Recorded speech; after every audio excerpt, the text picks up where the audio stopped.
Bonjour à tous et bienvenue dans cette nouvelle vidéo. Elle devrait être un petit peu plus courte que la précédente vu qu'il y a beaucoup moins de choses à présenter.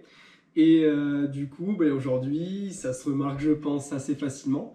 On va voir mon matériel de natation. Du coup, tout d'abord, pour la piscine, le plus important, c'est le maillot. Donc j'aime bien les jammers, les trucs un petit peu longs, je suis pas trop ambiance slip de bain. Donc voilà, j'ai le Speedo Endurance. Alors, petit problème pour moi, c'est que je suis entre deux tailles. Donc si j'avais pris le modèle au-dessus, ça aurait été trop large. Celui-là, je suis un petit peu... Je suis pas trop serré, mais disons que si je pouvais relâcher un petit peu, ça ferait pas de mal, quoi. À l'intérieur, il y a une petite toile en mèche à l'avant. À l'arrière, vous retrouvez une étiquette et vous avez un petit serrage en élastique, en corde, pardon.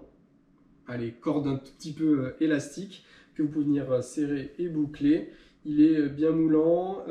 Sur le bas, vous avez également un petit élastique pour bien que ça prenne au niveau du bas des cuisses. Donc un produit intéressant que j'ai pu trouver sur PSS, il me semble, pour un prix intéressant. Voilà, il est assez sympa. J'aime bien la couleur rouge aussi qui va superbement bien avec le produit suivant qui n'est autre que le bonnet Speedo également. Donc comme vous le voyez, il est d'un rouge éclatant pour bien qu'on me remarque. Et comme ça, si je coule, vous verrez un truc rouge au fond de l'eau qui se débat.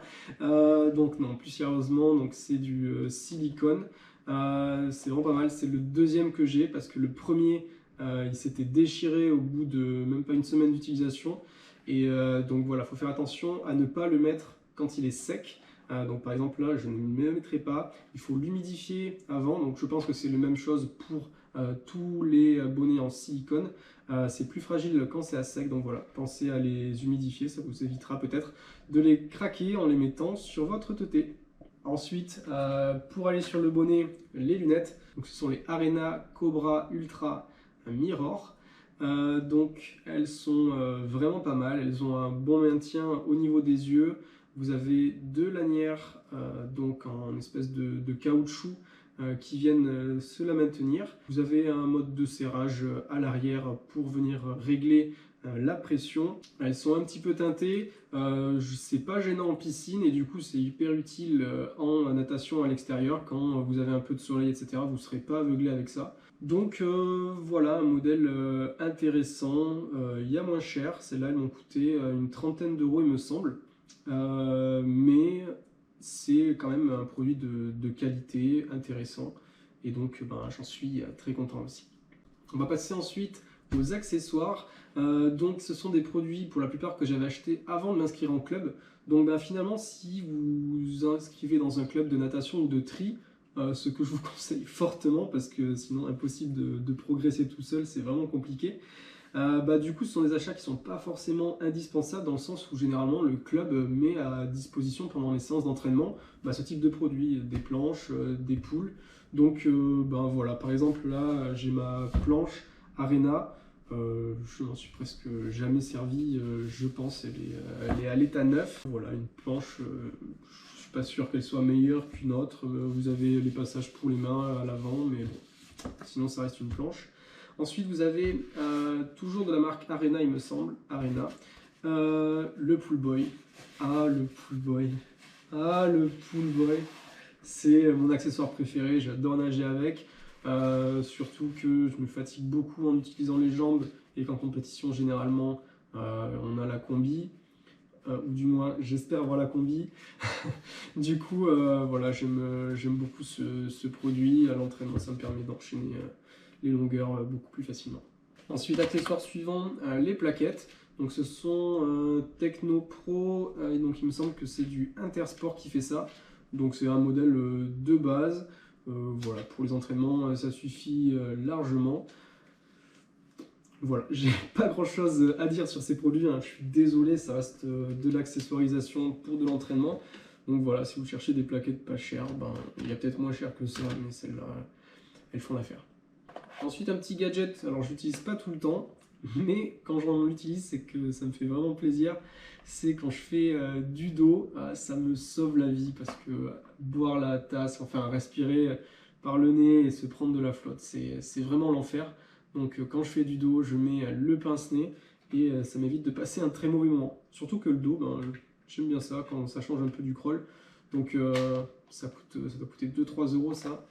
C'est un game changer. Ensuite, le dernier accessoire, donc c'est le seul accessoire que je n'utilise pas en piscine, bah, justement ça a été fait pour compenser. Donc ce sont les élastiques.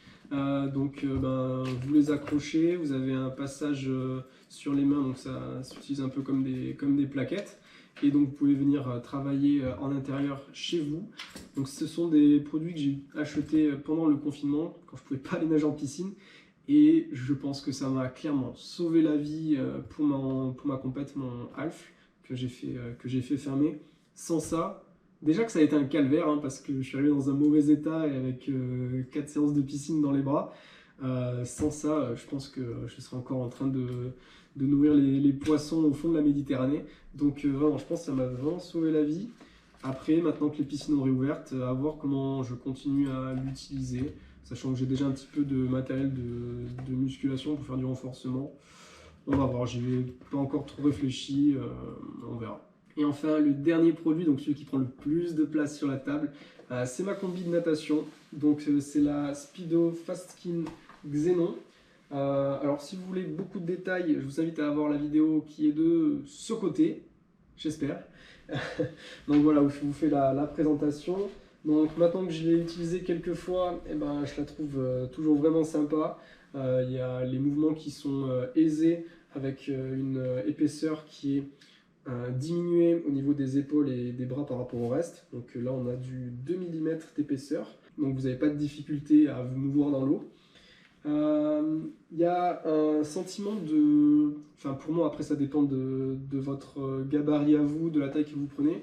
Je ressens de la compression alors quand je suis au sec, donc avant de rentrer dans l'eau, et sur les premières minutes de natation, je me sens un petit peu comprimé, mais au bout de 5 bonnes minutes, cet effet-là il disparaît, hein, donc non, ça reste un très bon produit, c'est bien technique, il y a des différences d'épaisseur partout, les accroches, l'accroche zipée, enfin... Allez voir ma vidéo où je le présente en détail et je le compare à d'autres combinaisons un petit peu de la même gamme de prix. Un produit très intéressant. Et ben voilà, pour cette vidéo plus courte, il y avait beaucoup moins de choses à présenter, donc ça va plus vite.